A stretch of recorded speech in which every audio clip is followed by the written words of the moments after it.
बिल्कुल सर, बिल्कुल। At the moment with us from the Aam Aadmi party. आम आदमी पार्टी से इस वक्त हमारे साथ हैं हमारे बड़े पुराने मित्र, one of the most respected people in Mumbai, advocate Sandeep Katke साहब। संदीप काटके साहब, नमस्कार। नमस्कार। नमस्कार, आप दोनों को नमस्कार, और आप दोनों को भी दिवाली की बहुत बहुत शुभकामनाएं। शुभकामनाएं आपको भी और आम आदमी पार्टी मुंबई को दिवाली आपके परिवार को खुशहाली दे, प्रॉस्पेरिटी दे, यही शुभकामनाएं करता हूँ प्रभु से। सर आपको भी, और आपको नए साल की भी बहुत बहुत शुभकामनाएं। कल भाऊ बीज है, उसकी भी बहुत बहुत शुभकामनाएं। आज चित्रगुप्त पूजा भी है, उसकी भी शुभकामनाएं। संदीप काटके साहब, ये बताएं, इलेक्शन कमीशन ने आम आदमी पार्टी को एक नोटिस भेजा है कि some disparaging remarks have been carried out by the Aam Aadmi Party against the prime minister mister Modi on social media. Sir, ये इलेक्शन कमीशन का यही काम रह गया क्या? मतलब पूछ रहा हूं आपसे, क्या आपने इतनी बुरी बात आप लोगों ने क्या कह दी? सर ये तो बता दो, मैं तो ढूंढ ढूंढ के थक गया। क्या बोला आपने?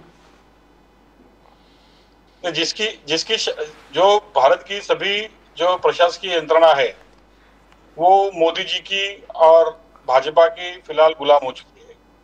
हम हमेशा इस बारे में बहस करते रहते हैं, हमेशा बोलते रहते हैं कि देश का जो माहौल है, देश का माहौल जो है वो डेमोक्रेसी के लिए, भारत की लोकशाही के लिए, भारत के कॉन्स्टिट्यूशनल वैल्यू के लिए बहुत ही डरावना जैसे चल रहा है। और इसका पूरा श्रेय जो है वो मोदी जी और अमित शाह जी का है, क्योंकि जिस प्रकार से ये पूरे देश में राजनीति कर रहे हैं, ये भारत की जनता और सभी राजनीतिक दल ये देख रहे हैं। जैसे कि हम देख रहे थे कि अभी अरविंद केजरीवाल जी को भी नोटिस उन्होंने भेजा है। संजय सिंह जी का परसों जब भी उनकी कस्टडी की पेशी थी, उस टाइम पे संजय सिंह जी ने मतलब वहां पे चलते चलते कहा कि एक बहुत बड़ी साजिश जो है वो अरविंद केजरीवाल जी के खिलाफ हो रही है। तो इस प्रकार से षड्यंत्र करके पूरी लोकशाही को खत्म करना, पूरे डेमोक्रेटिक सेटअप को डिस्टर्ब करना, यही काम जो है ये बीजेपी का चल रहा है और मोदी जी और शाह का चल रहा है। तो इनसे और कुछ अपेक्षा नहीं है। अगर पंतप्रधान मोदी जी के खिलाफ अगर कोई भी कुछ बोलता है, कोई सोशल मीडिया पर डालता है, तुरंत उसके सोशल मीडिया अकाउंट ब्लॉक हो जाते हैं, तुरंत उनको मैसेजेस आते हैं कि स्टेट के अगेंस्ट में आप लिख रहे हो करके।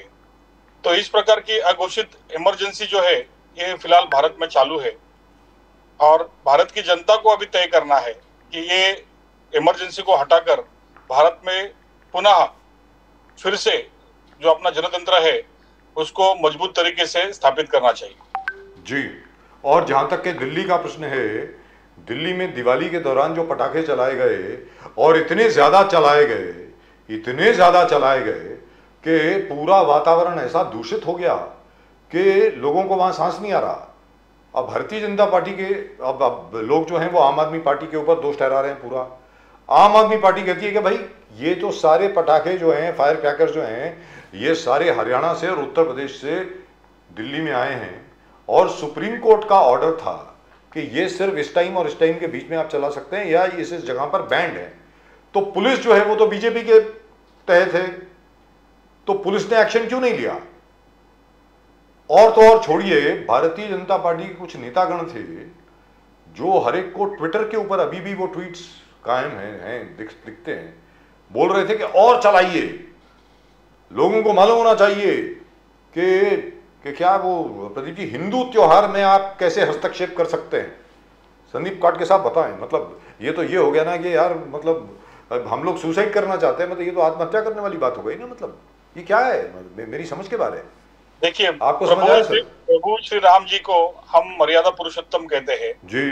प्रभु श्री राम जी का जो राज्य था राम राज्य कहते हैं, और बीजेपी जो है वो प्रभु श्री राम जी के नाम पे उन्होंने किस प्रकार से पूरे देश में एक वायलेंस का माहौल खड़ा किया था, किस प्रकार से आज भी बीजेपी के जो गुंडे हैं वो जय श्री राम का नारा देकर किस प्रकार से दूसरे धर्म वालों को प्रताड़ित करते हैं, अपमानित करते हैं, उनके साथ में शारीरिक हिंसा करते हैं, ये तो हम देख ही रहे हैं। आम आदमी पार्टी की सत्ता दिल्ली में है तो बीजेपी के पेट में इतनी जलन हो रही है किस प्रकार से इस आम आदमी पार्टी के सत्ता के खिलाफ कुछ षड्यंत्र करे, लेकिन वो भूल रहे हैं कि वो जो कुछ भी कर रहे हैं उसका भुगताना जो है वो आम जनता को भुगतना पड़ता है। दिल्ली में मैं भी पढ़ रहा था कि दिल्ली में एक भी फटाका नहीं बिका। दिल्ली में फटाके के दुकान जो थे वो लगने दिए नहीं और किसी ने भी फटाके की दुकान लगे नहीं जी। और दिल्ली में एक भी फटाका बिका नहीं। लेकिन ये जितने भी फटाके आए वो सब आजू बाजू के प्रदेश से आए, उत्तर प्रदेश से आए, बाकी अन्य राज्यों से आए और दिल्ली के लोगों को परेशान करने के लिए, दिल्ली की राज्य सरकार को परेशान करने के लिए ये फटाके धर्म के नाम पर फोड़े गए। मैं समझता हूँ ये बहुत ही हिंसादायक कुकर्म है। धर्म जो है वो लोगों को एक साथ सुरक्षित रखने के लिए है, ना कि लोगों को परेशान करने के लिए है। जैसे हमेशा करते हैं, धर्म के नाम पे हिंसा फैलाते हैं, धर्म के नाम पे गलत काम करते हैं, लोगों को इमोशंस में बहकाने की कोशिश करते हैं। ये काम बीजेपी का पहले से चल रहा है और यही हरकत जो है इन्होंने दिल्ली में की है। तो दिल्ली की जनता ने और दिल्ली के पूरे मीडिया ने इसको कवर किया है कि दिल्ली में जब एक भी फटाका नहीं बिका तो इतने फटाके आए कहां से। तो धर्म के नाम पे राजनीति करने वाली एक ही पार्टी है, वो भारतीय जनता पार्टी, और उसके माध्यम से पूरे दिल्ली को प्रदूषित करने का काम जो है उन्होंने किया है। इसका बड़ा पाप जो है उनको लगने वाला है। काटके साहब, आज बीजेपी का एजेंडा साफ है। उनका कहना है कि राम आ रहा है, राम आ रहा है। बीजेपी ने ऑलरेडी 22 जनवरी 2024 प्राइम मिनिस्टर मोदी खुद प्राण प्रतिष्ठा करेगा राम मंदिर का। और उन्होंने कहा कि 70 साल में कांग्रेस, जो आपके इंडिया अलायंस का पार्टनर है, राम मंदिर का टोटल विरोध किया। यह है बीजेपी है और मोदी साहब के नेतृत्व में 550 साल के बाद राम मंदिर का पुनर्निर्माण हो रहा है। यह बहुत बड़ा अचीवमेंट है और आगे जाके वो करें भव्य सोमनाथ, भव्य केदारनाथ, काशी विश्वनाथ, महाकाल, अयोध्या में रामलल्ला। मतलब डेवलपमेंट के साथ साथ हमने इस चीज को भी प्रिजर्व कर दिया है। तो आपको क्या सामने दिख रहा है कि जनवरी में प्राण प्रतिष्ठा राम मंदिर का निर्माण और मई में इलेक्शन है लोकसभा, किस प्रकार से देखते हो काटके साहब? देखो, बीजेपी के लिए राम मंदिर कभी भी आस्था का विषय नहीं था। बीजेपी के लिए राम मंदिर जो हमेशा से चुनाव का मुद्दा था। तो इसके लिए अभी 2024 का चुनाव आ रहा है, तो 2024 में क्या मुंह लेके जनता के पास जाएंगे? क्योंकि पिछले 9 सालों में जो आपने कुशासन किया है और लोगों को महंगाई की मार झेलनी पड़ रही है, बेरोजगारी है हर जगह पे। अगर आप देखोगे, महंगाई का स्तर देखोगे, लोगों का जीवन मान देखोगे, हैप्पीनेस इंडेक्स देखोगे पूरे भारत का, हंगर इंडेक्स देखोगे, तो भारत इन सभी चीजों में आगे है। लेकिन सिर्फ मीडिया को कुछ पैकेजेस देखे अपने आप की ब्रांडिंग करने की और धर्म के नाम पर लोगों को इमोशनल करने का, यही काम जो है बीजेपी ने 9 साल से किया है। उनको पता है कि उनके पास ऐसे कोई काम नहीं है जो काम लेके वो 2024 के चुनाव में जनता के सामने जाए। तो फिर से एक बार एक आस्था का विषय, रामलला का विषय लेकर वो जनता के सामने आएंगे। तो इसके बारे में हमें कोई दो राय नहीं है कि बीजेपी ऐसा करने वाली है। लेकिन प्रभु राम जी के ऊपर बीजेपी का कॉपीराइट नहीं है। प्रभु राम जो है पूरे भारत के सभी लोगों के एक ये है आस्था स्थान है। तो बीजेपी अपने आप को उससे रिलेट करके धर्म के नाम पर आने वाला चुनाव जो है लड़ना चाहती है। तो इसके लिए हमारे मन में कोई संदेह नहीं है कि बीजेपी राम के नाम पर वोट मांगने वाले, क्योंकि उन्होंने कुछ विकास किया ही नहीं। और काटके साहब, हिंदुत्व तो है ही, मोदी साहब हिंदुत्व को एजेंडा बना दिया है, मगर यह भी साबित कर रहा है कि मैं ओबीसी हूं। प्रधानमंत्री बोले कि मैं ओबीसी, उनका कहना है फर्स्ट ओबीसी प्राइम मिनिस्टर, और बीजेपी ने उनको ओबीसी प्राइम मिनिस्टर, ओबीसी को प्राइम मिनिस्टर बना दिया। उनका गिरा दिया 27 मिनिस्टर ओबीसी, कितने MLA MPs OBC, MLA MLCs OBC. BJP ने ओबीसी को न्याय दिया। That is what prime minister Modi is saying. और आगे जाके उन्होंने यह भी कहा कि इंडिया अलायंस, यानी कांग्रेस लेड इंडिया अलायंस, हमेशा दलित विरोधी है, अंबेडकर विरोधी है। उन्होंने कहा कांग्रेस हैज डिफीटेड अंबेडकर। अंबेडकर को किसी ने हराया तो कांग्रेस ने हराया। जगजीवन राम जी को इंसल्ट अगर किसने किया तो कांग्रेस ने किया। और बोले कि मैंने तेलंगाना से एक दलित व्यक्ति को, ऑफिसर को बिठा के सीआईसी बना दिया है, उसको इंडिया अलायंस के लोग नाराज है। तो how do you see? Hindutva तो है ही, बट मोदी साहब is projecting himself as the messiah for OBCs और पिछड़े वर्ग के लोगों के लिए एक जस्टिस देने वाला व्यक्ति को अपने आप को प्रोजेक्ट कर रहे हैं। कैसे काटके साहब देखते हो आप इसको? मोदी जी तो बहरूपिया है। वो कभी चाय वाला बनते हैं, कभी सरहद पे जाके सोल्जर बनते हैं, कभी कहते हैं कि बांग्लादेश में जब भी वॉर हो रहा था तो उधर वो सोल्जर की सेवा करने पहुंच गए, कभी कहते हैं कुछ अलग, कभी कुछ अलग कहते हैं। तो मोदी जी जो है बहरूपिया है, तो अभी उनको जिस प्रकार से अपने सहूलियत से लगता है कि भाई अभी देश में कार्ड खेलना चाहिए ओबीसी का, तो अपने आप को ओबीसी बोल के वो प्रमोट कर रहे हैं। जहां तक बात रही हिंदुत्व की, जी। तो महात्मा गांधी जो मरते मरते हे राम बोल के मर गए, तो उस महात्मा गांधी की हत्या करने वाले गोडसे के उपासक ये बीजेपी वाले हैं। तो ये क्या हिंदुत्व के बारे में बात करेंगे? तो इस प्रकार से खाली ये एक मतलब एक बहरूपी ढोंग लेने का, लोगों के सामने जाने का, लोगों को बहकाने का, अलग अलग बातें करने का, ये मोदी जी का पहले से काम रहा है। तो इसके लिए कभी प्रभु राम जी के नाम पे वोट मांगेंगे, कभी ओबीसी के नाम पे वोट मांगेंगे, लेकिन विकास के नाम पे और भारत में जो काम हो रहा है उसके नाम पे ये वोट मांगने वाले नहीं है। क्योंकि भारत की जनता जिस प्रकार से महंगाई की मार झेल रही है, जिस प्रकार से बेरोजगारी की मार झेल रही है, जिस प्रकार भारत की सभी यंत्रणा जो है वो तहस नहस हो गई है, जिस प्रकार से भारत का एजुकेशन सिस्टम, मतलब मैं आज एक पेपर में पढ़ रहा था, सुबह टाइम्स ऑफ इंडिया की न्यूज थी, तो 2,38,000 स्टूडेंट जो है वो पढ़ाई करने के लिए अमेरिका जा रहे हैं। तो सबसे ज्यादा, मतलब पहले चाइना का नंबर था, तो चाइना से भी ज्यादा नंबर जो है स्टूडेंट्स के, वो भारत से अमेरिका पढ़ने जा रहे हैं। आप अपने भारत की शिक्षा व्यवस्था जो है, मूलभूत जो अधिकार है शिक्षा का, उसको आप अच्छी तरह से विकसित नहीं कर सकते, भारत के अपने नागरिकों को अच्छी शिक्षा दे नहीं सकते, तो आप कौन से विकास का मुंह लेकर जनता के सामने जाने वाले हैं? इसके लिए आप अभी राम मंदिर लेके आओगे, आप ओबीसी के मुद्दे लेके आओगे, यही भावनिक मुद्दे पे आप इलेक्शन करवाओगे और फिर से एक बार पंतप्रधान बनने की कोशिश करोगे। तो इसमें हमारे मन में तो कोई दो राय नहीं है कि ऐसा कुछ होने वाला है करके, लेकिन हम जो है, हम विकास के नाम पर वोट मांगेंगे। हम मोदी जी को एक्सपोज करेंगे कि उन्होंने पूरे भारत में किस प्रकार से मतलब जो पोलराइजेशन का पॉलिटिक्स किया है, जिस प्रकार से धर्म के बीच में तेल लगाने का काम किया है, जिस प्रकार से वो धर्म के मुद्दे, जाति के मुद्दे इलेक्शन के टाइम पे वापरने वाले हैं, तो हम तो एक्सपोज ही करेंगे उनको। लेकिन संदीप पाटके साहब, 22 जनवरी को प्राण प्रतिष्ठान पूजा होने वाली है अयोध्या में। रामलला को खुद अपनी गोद में लेकर के जाएंगे नरेंद्र मोदी, और वहां से, और अभी भी यात्राएं शुरू हो गई हैं हर जगह से। सोमनाथ से यात्रा शुरू हो गई है, कहीं और से हो गई, कहीं और से हो गई है। तो ये माहौल तो मुझे याद दिला रहा है 1989 का, जब वो एल.के. आडवाणी साहब की जो यात्रा थी उसका याद दिला रहा है। तो इसको आपको लगता है कि देश की जनता को ख्याल रहेगा उन बातों का जिनका आप जिक्र कर रहे हैं? नहीं, देखो, बात यही है कि आस्था, मतलब मैं हमेशा हर व्यक्ति को बोलता हूं कि बिलीव और बिलीफ ये दोनों अलग चीजें हैं। जो अपने आंखों से दिखता है उसके ऊपर हम भरोसा करते हैं, और जो हमको अपने आंखों से नहीं दिखता लेकिन हमको किसी ने बताया है कि ये चीज है, तो वो आस्था के विषय है। तो उसी प्रकार से जो राम मंदिर है वो जनता के आस्था का विषय है। तो आस्था के माध्यम से लोगों को बहका के उसका पॉलिटिकल माइलेज लेना, मैं समझता हूँ ये भारत की लोकशाही के लिए घातक है। लेकिन अभी लोगों को समझना है कि मंदिर के नाम पर वोट देने हैं कि विकास के नाम पर।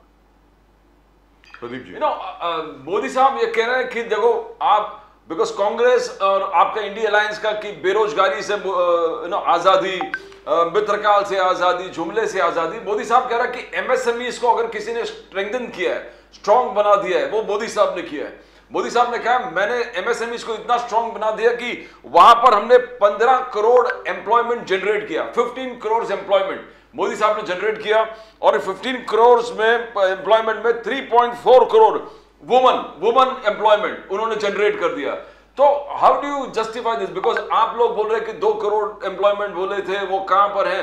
मोदी साहब बोल रहे हैं कि 15 करोड़ एम्प्लॉयमेंट एमएससी, सिर्फ एमएसएमई के माध्यम से उन्होंने जनरेट किया। एंड वो पूरा रिपोर्ट कार्ड तो है ही मोदी साहब का कि घर से लेके इंटरनेशनल अफेयर से लेके सर्जिकल स्ट्राइक से लेके बालाकोट स्ट्राइक से लेके, काटके साहब how are you going to match it? कैसे मैच करोगे आप इसको? नहीं, बीजेपी, मैं वही बोल रहा हूँ ना कि बीजेपी और मोदी जी का एजेंडा हमेशा से ये रहा है कि अपने आप की इमेज को हजारों करोड़ रुपया खर्चा करके पब्लिक के सामने पेश करो। लेकिन मौजूदा हालत में अगर हम भारत का पूरा डेवलपमेंट का स्ट्रक्चर देखेंगे तो मौजूदा हालत में, मैंने अभी जैसे कहा कि भारत में शिक्षा व्यवस्था की ऐसी हालत है कि भारत के 2.5 लाख बच्चे साल के पढ़ने के लिए, हायर एजुकेशन के लिए अमेरिका जा रहे हैं। हम अपने बच्चों के लिए अच्छी शिक्षा व्यवस्था नहीं बना सकते तो उनको किस प्रकार से रोजगार देने वाले हैं? तो ये सब खाली बातें हैं, लोगों को बहकाने के लिए बातें हैं। और इसका जो प्रोपोगंडा है वो लोगों के सामने लेकर आके वोट मांगने वाले हैं। अभी लोगों को तय करना है क्या सच है गलत है, लेकिन ये खाली एक एजेंडा है और इसको मीडिया के माध्यम से प्रमोट कर कर पैसे खर्चा कर कर ये खाली प्रमोशन का काम होने वाला और कुछ नहीं होने वाला। संदीप पाटके साहब, यहाँ पर मैं एक चीज कहना चाहूंगा, हमारे दर्शकों को याद दिलाना चाहूंगा, ये बहुत अच्छा भाषण था एक अरविंद केजरीवाल जी का पंजाब में। भगवंत मान जी साथ पे खड़े थे, उनको शायद वो लुधियाना में था या पटियाला में था, दोनों में से एक जगह था, अब मुझे अच्छी तरह याद नहीं कहाँ पर था, लोकेशन मुझे याद नहीं। अरविंद केजरीवाल जी ने ये कहा था कि जो आम आदमी पार्टी की सरकार है जो आपने बना दी है, अब हम पूरी भरसक कोशिश ये करेंगे कि हमारे स्कूल और कॉलेज और जॉब अपॉर्चुनिटीज इतनी अच्छी हो जाएं कि जो बच्चे हमारे कनाडा और अलग अलग जगह पर गए हैं वो वापस आ जाएं और यहां पर आकर के पढ़ें। ऐसा अरविंद केजरीवाल साहब ने कहा है। संदीप पाटके साहब, तो वही तो बात है ना कि अगर आपको विकास करना है तो आपको बेसिक स्ट्रक्चर जो है जी, मतलब भारत का हर एक बच्चा जो है वो शिक्षा के माध्यम से उसका विकास होना चाहिए। तो आपको बेसिक मतलब जैसे कि आपने सब जगह पे देखा होगा, दिल्ली में जिस प्रकार से शिक्षा व्यवस्था बनाई गई, जिस प्रकार से पंजाब में शिक्षा व्यवस्था में काम हो रहा है, जिस प्रकार से स्कूल और कॉलेज का डेवलपमेंट हो रहा है, अगर क्योंकि अब भारत का भविष्य जो है वो अपने आने वाले समय के आने वाले जनरेशन के बच्चे हैं, उनको अगर अच्छी तरह से शिक्षा मिलेगी तो उनके शिक्षा का उपयोग जो है भारत के विकास में होने वाला है। जो बच्चे अभी 2.5 लाख बच्चे जो है वो अमेरिका जा रहे हैं, तो मैं नहीं समझता कि उसमें से कोई बच्चे वापस भारत में आते हैं, क्योंकि अमेरिका जाते हैं इसलिए कि वहां पे एजुकेशन के बाद में उनको वहां पे नौकरी मिले और वहां पे वो सेटल हो जाए। तो इस प्रकार का माहौल जो है फिलहाल देश में है कि हायर एजुकेशन के लिए लोगों को बाहर के देश में जाना पड़ता है, क्योंकि वहां पे अच्छा जॉब अवेलेबल है, वहां पे अच्छा पैसा मिलता है, वहां पे अच्छी लाइफस्टाइल मिलती है।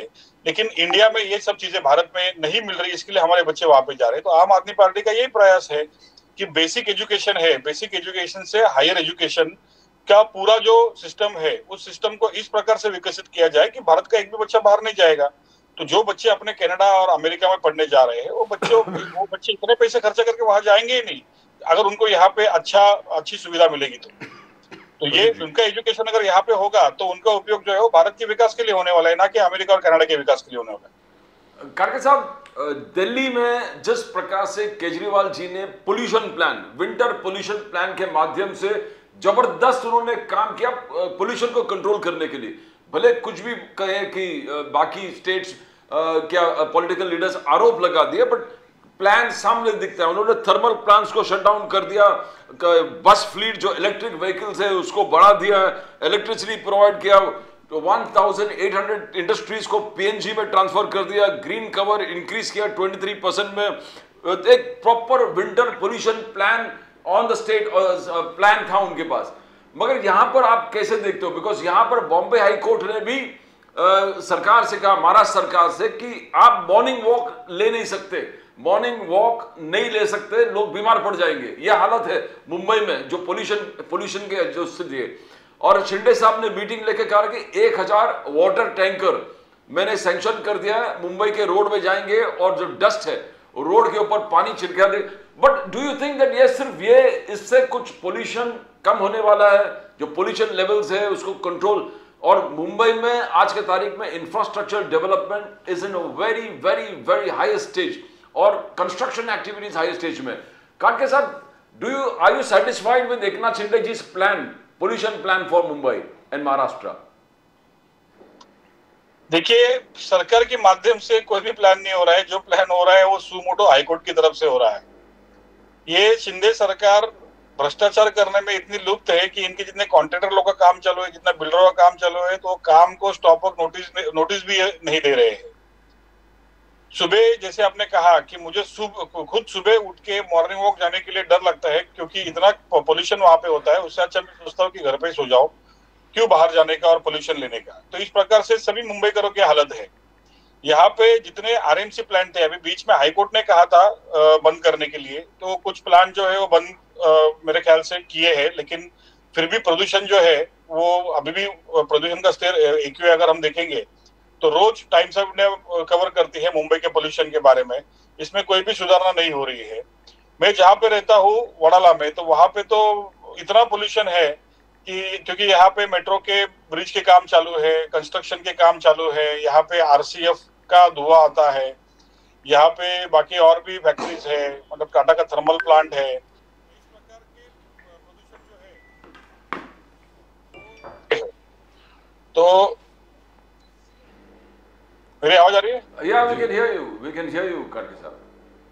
आपको कोई फोन तो आ इस रहा है प्रकार तो से मुंबई जो है, शायद मुंबई शायद की आपको कोई जो फोन आ रहा ताजों में, था। मतलब हम देखेंगे तो मुंबई का लंग्स जो है, मुंबई करो का लंग्स, आज टाइम्स ऑफ इंडिया में हेल्थ के बारे में काटके साहब, I think you need to आपको फोन आ रहा है, उसको बंद कीजिए जो सामने से। I think your frame has become, yeah, okay, great. The gyro in your phone, I think you need to. हाँ, तो जैसे मुंबई के लंग्स जो है, वो पूरे लंग्स अभी फिलहाल मुंबई करो के लंग्स खराब हो रहे हैं। आज ही पेपर में न्यूज थी, मुंबई में मतलब जो मुंबई करो का जो वेट है, मुंबई का सबसे ओवरवेट, मतलब 43% लोग जो है वो ओवरवेट है। तो इस प्रकार से हेल्थ की परिस्थिति मुंबई में है, लेकिन सरकार के माध्यम से किसी भी प्रकार का कोई भी सोल्यूशन जो है वो दिया नहीं जा रहा। इस प्रकार की भी हालत है। काटके साहब, आप देखोगे कि देवेंद्र फडणवीस जी का कहना है कि पंचायत से लेकर पार्लियामेंट तक एक ही आवाज है, मोदी मोदी मोदी। और 2024 में मोदी जी, जो ग्राम पंचायत इलेक्शंस हुआ महाराष्ट्र में, फडणवीस साहब का कहना है कि ये क्लियर कट इंडिकेशन है कि लोग बीजेपी और नरेंद्र मोदी जी के लिए वोट करेंगे। एक क्लियर कट इंडिकेशन है, बिकॉज ग्राम पंचायत इलेक्शन में number 1 party BJP, number 2 Ajit Pawar ji, number 3 है एकनाथ शिंदे जी का। तो आपको क्या लगता है कि फडणवीस साहब जो कह रहे हैं कि पंचायत से पार्लियामेंट में एक ही आवाज, एक ही नारा मोदी जी है, तो क्या एक ये इंडिकेशन है काटके साहब? नहीं, देखिए, अभी जो पंचायत के इलेक्शन हुए, पंचायत के इलेक्शन कोई भी पार्टी के चिन्ह के ऊपर नहीं होते। पंचायत के इलेक्शन जो होते हैं वो पैनल पे होते हैं। अभी फिलहाल सरकार जो है वो बीजेपी और शिंदे गठ की है और अजित पवार की है। तो जो लोग भी चुन के आते हैं तो उनको फंड के लिए सरकार के पास जाना पड़ता है। तो जीत के आने के बाद लोग जो है वो उनके समर्थन में जाते हैं। तो इस प्रकार से नंबर जोड़ के इन्होंने पूरे महाराष्ट्र को बताया है कि पंचायत में जो है वो बीजेपी की सत्ता आई और बीजेपी के नंबर आए हैं, जबकि ये फैक्ट नहीं है। तो मतलब बीजेपी का पहले से काम यही रहा है कि किस प्रकार से भी लोगों को भ्रमित करके बताओ, मतलब हारे तो भी, गिरे तो भी टांग ऊपर, वैसे वाली बीजेपी की नीति है। तो ये फैक्ट नहीं है, क्योंकि महाराष्ट्र में जो पंचायत के इलेक्शन हुए, वो पंचायत के इलेक्शन, कोई भी इलेक्शन जो है पंचायत का, वो कोई भी पार्टी के सिंबल के ऊपर नहीं होता है। यानी कोई भी उम्मीदवार जो है वो ना ही बीजेपी की कमल लेके लड़ा है, ना शिंदेगढ़ का धनुष्यबाण लेके लड़ा है, ना अजित पवार का निशान लेके लड़ा है। सब लोग अपने अपना पैनल से, अपने अपने निशानी से गांव लेवल पे लड़ते हैं। और उसके बाद जीत के आने के बाद में उनको सरकार से, जिसकी राज्य सरकार है, उनसे उनको फंड चाहिए होता है, तो इसके लिए उनको समर्थन देते हैं। तो इस प्रकार के नंबर है। तो इसके लिए मैं समझता हूँ, और मतलब इसके लिए मैं ये कहना चाहता हूँ कि ये जो बीजेपी ने आंकड़े दिए सरासर गलत है। नो काटके साहब, आप आगे जाके जिस प्रकार से महाराष्ट्र में, जिस प्रकार से जरांगे पाटिल जी एक डेडलाइन दे दिया है, वो डेडलाइन है दिसंबर लास्ट वीक में। विदेटीवार कांग्रेस का अलग अलग स्टेटमेंट, कांग्रेस की तरफ से अलग अलग स्टेटमेंट चल रहा है। कोई विदेटीवार जी पहले बोले कि ओबीसी से इनको रिजर्वेशन दे दो मराठास को, फिर अभी विदेटीवार कह रहे हैं कि ईडब्ल्यूएस इकोनॉमिक वीकर सेक्शन में से मराठाओं को जाएंगे। तो ओबीसी में बहुत भीड़ है, यहाँ पर सेगमेंट में बहुत अलग अलग सेगमेंट भरा हुआ है, तो मराठाओं को न्याय नहीं मिलेगा, तो मराठाओं को न्याय मिलेगा ईडब्ल्यूएस सेगमेंट में। तो विदेटीवार जी, बच्चू कडू का कहना है कि शरद पवार साहब ने एक लेटर में पूरे ओबीसी को, उन्होंने 52 अलग अलग सेगमेंट के लोगों को ओबीसी रिजर्वेशन में शामिल कर दिया था, तो मराठाओं के नाम लिखे तो मराठा भी इसमें शामिल हो जाता था। तो ये जिस प्रकार से चल रहा है, आप कैसे देखते हो? अभी फिर भी वो शरद पवार साहब का कह रहे हैं कि ओबीसी सर्टिफिकेट था, फिर कोई पार्टी ने कहा कि मराठा सर्टिफिकेट है। तो ये क्या चल रहा है महाराष्ट्र में, आप कैसे देखते हो काटके साहब?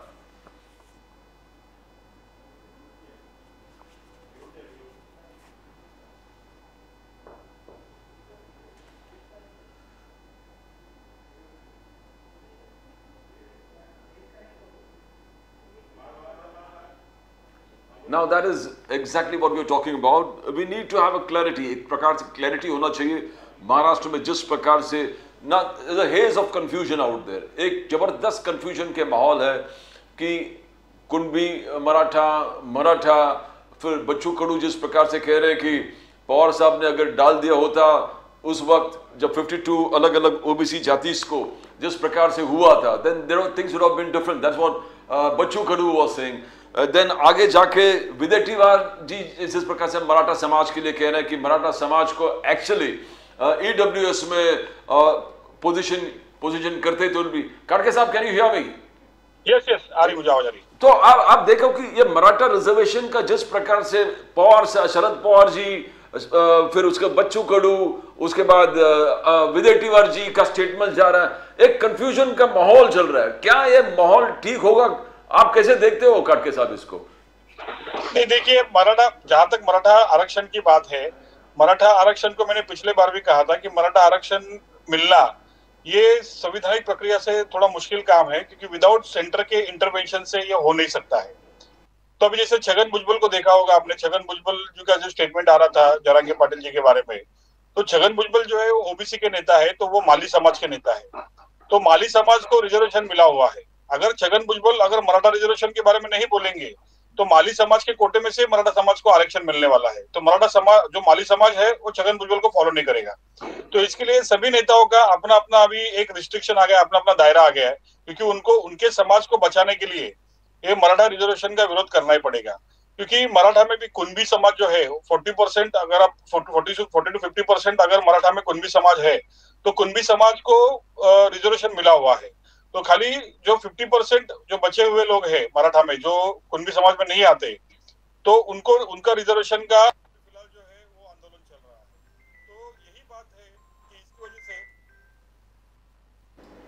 से ये जो है, ये पूरे महाराष्ट्र में ये आने वाले दिन में भी हमको ये दिखेगा कि मराठा के विषय में जिस प्रकार से अलग अलग नेताओं का जो बयानबाजी चल रही है, वो अपनी जो खुद की जो विरासत है, पॉलिटिकल विरासत, उसको बचाने के लिए है.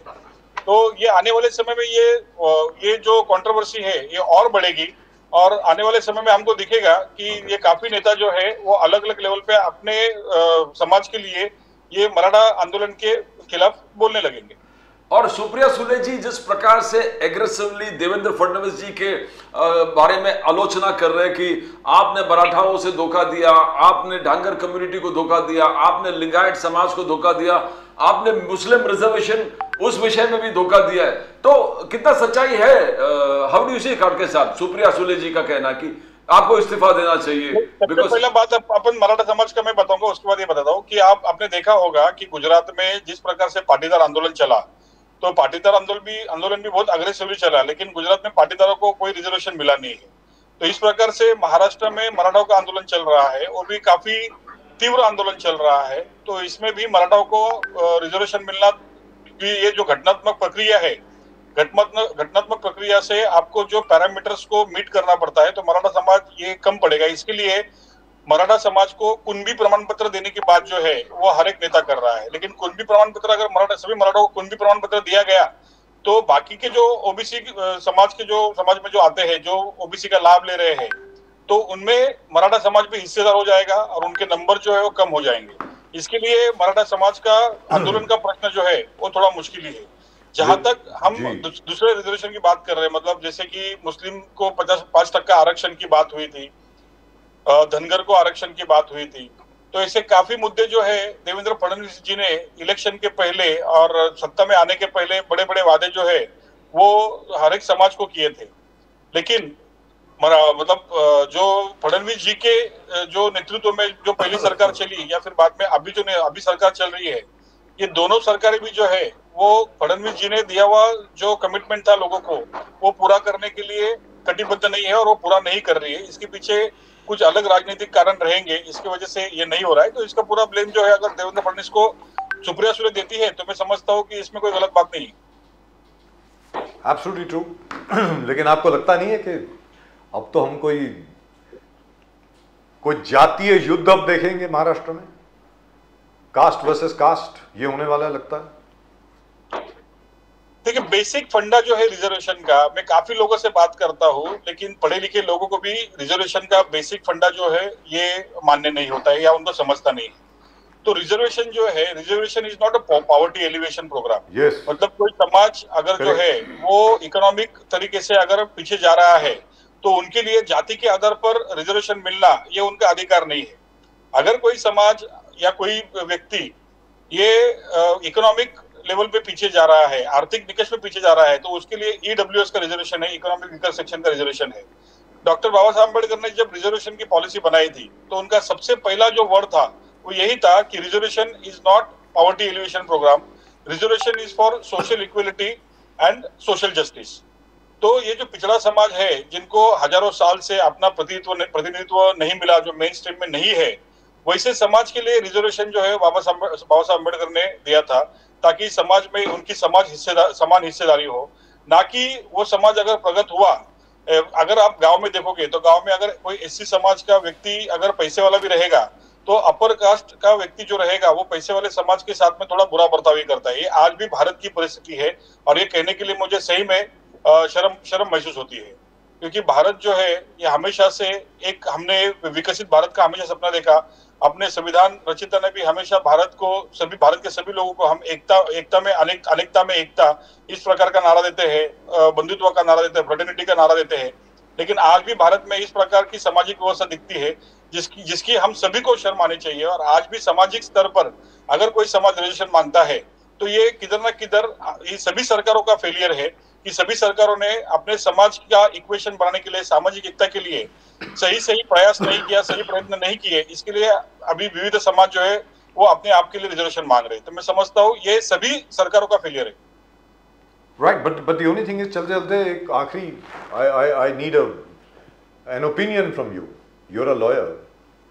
Do you think the Marathas will be able to get an OBC certificate for being socially backward? क्योंकि जब तक वो सामाजिक ये नहीं दिखाएंगे कि वो सामाजिक तौर पर पिछड़े हुए हैं, उनको ओबीसी रिजर्वेशन तो मिलने वाला नहीं है।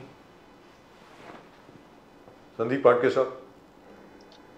नहीं, इसीलिए अभी जो फिलहाल जो आंदोलन के माध्यम से मुद्दे सामने आए, जैसे राजश्री छत्रपति शाहू महाराज जो है, संभाजी महाराज जो है, उनके पास गए थे जरंगे पाटिल के पास, तो उन्होंने उनको वही कहा कि राजश्री शाहू महाराज जो है उनको राजश्री पदवी जो है वो यूपी के कुर्मी लोगों ने दी है। तो यूपी का कुर्मी समाज जो है वो कुंभी समाज है। तो छत्रपति शाहू महाराज भी कुर्मी समाज से थे, कुंभी समाज से थे। तो इसके लिए सभी मराठा जो है वो कुंभी समाज में आते हैं। तो इसके लिए अगर सभी मराठा कुंभी समाज में अगर सर्टिफिकेट मांगते हैं तो उनको रिजर्वेशन मिल सकता है। तो इस प्रकार से अगर सब मराठाओं को, इसके लिए जो शिंदे समिति नेमी है सरकार ने, तो ये यही देख रही है कि कुंभी जो नोंद है, मतलब कुंभी का जो रजिस्ट्रेशन है, कुंभी का जो उल्लेख है हर एक डॉक्यूमेंट में, वो सब डॉक्यूमेंट चेक कर रही है। तो जहां जहां कुंभी समाज का उल्लेख आता है जो समाज में, तो उनको कुंभी के सर्टिफिकेट मिलेंगे और ओबीसी में पात्र होंगे। तो इस प्रकार से अभी एक, मैं समझता हूँ कि एक शॉर्टकट जो है ये देने का प्रयास जो है गवर्नमेंट कर रही है। तो अभी ये आने वाले समय में सेंट्रल गवर्नमेंट को, अगर मराठा को आरक्षण देना है तो सेंट्रल गवर्नमेंट को नोटिफिकेशन देना पड़ेगा, सेंट्रल गवर्नमेंट को पैरामीटर चेंज करने पड़ेंगे, फिर ये रिजर्वेशन टिक सकता है। अन्यथा ये आंदोलन चल रहा है और उग्र हो जाएगा और ये लीगल पैरामीटर में नहीं बैठेगा। राइट, संदीप पाटके साहब, it's been a great pleasure talking to you. बहुत बहुत धन्यवाद आपका हमारे साथ जुड़ने के लिए। एक बार फिर आपको दीपावली की बहुत बहुत शुभकामनाएं। Happy new year. Thank you very much sir, all the best. Thank you. आप सभी को शुभ दीपावली, नए साल की बहुत बहुत शुभकामनाएं। जय हिंद, जय हिंद, जय महाराष्ट्र, जय भवानी, जय शिवाजी। जय भवानी, जय भवानी।